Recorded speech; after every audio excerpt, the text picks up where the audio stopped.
ਜੇ ਤੇ ਗੁਰੂ ਮਹਾਰਾਜ ਦੀਆਂ ਖੁਸ਼ੀਆਂ ਜਿਹੜਾ ਵੀ ਲੈ ਸਕੋ ਵੱਧ ਤੋਂ ਵੱਧ। ਗੁਰੂ ਨਾਨਕ ਸਾਹਿਬ ਜੀ ਨੇ ਆਪਣਾ ਕਰਤਾਰਪੁਰ ਦਾ ਲਾਂਘਾ ਖੁੱਲ੍ਹਾ ਹੈ ਤੇ ਸੰਗਤਾਂ ਨੂੰ ਬੜਾ ਉਤਸ਼ਾਹ ਹੈ ਤੇ ਗੁਰੂ ਘਰ ਦੇ ਦਰਸ਼ਨ ਕਰ ਸਕੀਏ। तो गुरु घर के दर्शन करने के लिए बड़ी संख्या में लोग आ रहे हैं। एसजीपीसी का स्पेशल जत्था है जो कि इस वक्त करतारपुर कॉरिडोर से पाकिस्तान जाकर करतारपुर साहिब गुरुद्वारे में माथा टेकेगा। और तो देखिए, एक तरफ मोहित मल्होत्रा तमाम लोगों से बात कर रहे हैं डेरा बाबा नानक गुरुद्वारे में मत्था टेकने के लिए जो तमाम सिख श्रद्धालु पहुंचे हैं, जिसमें से काफ़ी संख्या जो है वो पंजाब के किसानों की भी है। वो भी स्वागत कर रहे हैं प्रधानमंत्री नरेंद्र मोदी के इस फैसले का, केंद्र सरकार के इस कदम का। और हमारे साथ तमाम खास मेहमान मौजूद हैं। मास्टर शिवराज जी, मैं आपसे ज़रा ये समझना चाह रहा हूँ, क्योंकि आज प्रधानमंत्री नरेंद्र मोदी ने बहुत ही ह्यूमिलिटी के साथ ये बताने की कोशिश की है कि छोटे किसानों पर हमारा फोकस था। हमारे देश में 100 में से 80 किसान छोटे किसान हैं, यानी जिनके पास 2 हेक्टेयर से कम जमीन है।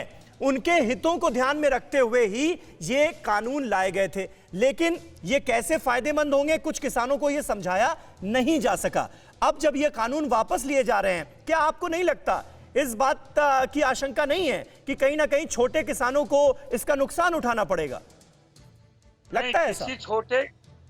किसी छोटे किसान को इस कानून से, ना छोटे किसान को ना बड़े किसान को कोई फायदा नहीं था। लेकिन इस पर कोई बहस करने से कोई अब लाभ नहीं है, क्योंकि देश के प्रधानमंत्री जी ने क्षमा याचना देश से मांगते हुए, देश के किसानों से क्षमा प्रार्थना करते हुए जिन कानूनों पे आंदोलन हो रहा था उनको रिपील करने की बात कर दी है, वापस कर लिया है। हम तो ये मानते जब कह दिया तो हो गया, लेकिन सिर्फ किसान आयोग का गठन और एमएसपी गारंटी कानून, जब देश के किसान का वो दिल जीतना चाहते हैं तो ये बहुत कोई बड़ी बात नहीं है। किसान आयोग का गठन और एमएसपी गारंटी कानून, इनको बुलाएं, देश किसान मोर्चा की मीटिंग बुलाएं और सम्मानजनक किसान को अपने घर वापस करने का रास्ता बनाएं।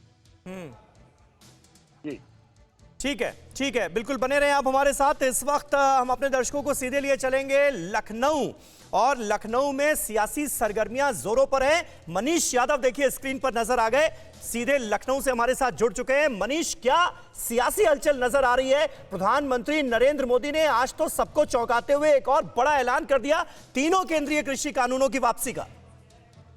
लखनऊ में हारन माइक वाला नहीं मिल रहा। देखिए, एक तो आज बड़ा दिन है कि तीनों कानून वापस ले लिए गए हैं। आज प्रधानमंत्री नरेंद्र मोदी उत्तर प्रदेश के झांसी में भी आ रहे हैं, अमित शाह भी रहेंगे, डीजीपी कॉन्फ्रेंस है उसका उद्घाटन करने वो आ रहे हैं। बड़ा जो कदम उठाया, बड़ा फैसला लिया है किसानों के हित में। किसान नेता हरनाम सिंह संघर्ष करते हैं लंबे अरसों से, सर अब तो आपके मन की हो गई, बड़ा कदम उठाते हुए तीनों कृषि कानून वापस ले लिए गए हैं। मन की हो गई?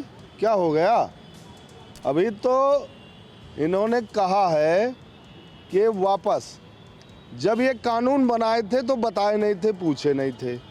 और प्रधानमंत्री की बात पे इस देश का किसान विश्वास करने वाला नहीं है। इसलिए नहीं करने वाला है कि बेरोजगारों को इन्होंने कहा था इतने रोजगार देंगे, किसानों को कहा था 2022 तक किसान की आमदनी दूनी हो जाएगी, बिजली का कहा था 35 रुपए। मनीष, मैं आता हूं आपके पास। इस वक्त केंद्र सरकार के इस बड़े कदम के बाद, इस बड़े फैसले के बाद अलग अलग तरह की प्रतिक्रियाएं देश के अलग अलग हिस्सों से सामने आ रही हैं।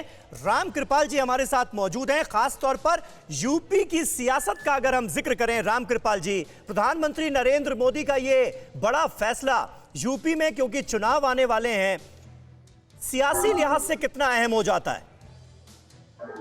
देखिए समीर जी, जैसा आपने कहा कि आप भी उत्तर प्रदेश में ये आंदोलन केवल वेस्टर्न यूपी, ये जो टिकैत साहब हैं, थोड़े इलाकों में था। आप अगर देख लीजिए तो पूरे उत्तर प्रदेश में इसका कोई खास प्रभाव नहीं था। लेकिन आज जो प्रधानमंत्री जी ने ये बात कही है कि हम आपके हित में कानून ला रहे थे, लेकिन हम समझा नहीं पाए आपको अपनी बात, इसलिए हम इसे वापस ले रहे हैं। एक बात और बता दूं, यह ऑलरेडी कानून जो है वो ठंडे बस्ते में है, ये सस्पेंडेड है, ये लागू तो था ही नहीं कि इसको वापस, जो लोग ये बात कर रहे हैं कि अभी इसको जब संसद में पारित हो जाएगा, वो वापस लेने की घोषणा का जब अमली रूप दिया जाएगा तब जाएंगे। अरे ये तो ऑलरेडी सस्पेंडेड है, कहीं लगा ही नहीं, सरकार ने भी कर दिया था, सुप्रीम कोर्ट ने कर दिया था। तो जो कानून लागू ही नहीं हुआ उसके लिए आप धरने पर बैठे रहे हैं। जब प्रधानमंत्री घोषणा कर चुके हैं तो भरोसा रखना चाहिए कि जी। वो तो ऑलरेडी सस्पेंडेड है। इसलिए मैं कह रहा हूं कि उत्तर प्रदेश में, अगर पश्चिमी उत्तर प्रदेश में, मैं समझता हूं कि इस कानून का एक पॉजिटिव असर जाएगा, जो पॉजिटिव असर जाएगा, ऐसा आपको लगता है? नाराज रहे। ठीक है, बहुत बहुत शुक्रिया, बहुत बहुत शुक्रिया आप सभी का हमारे साथ इस बातचीत में जुड़ने के लिए। और अब ये उम्मीद की जा सकती है कि जो किसान संगठन है वो भी अपनी जिद छोड़ेंगे। बड़ा दिल दिखाया गया है सरकार की तरफ से, बड़ा दिल वो भी दिखाएंगे। परवाह देश की, सोमवार से शुक्रवार रात 10 बजे TV9 भारतवर्ष पर।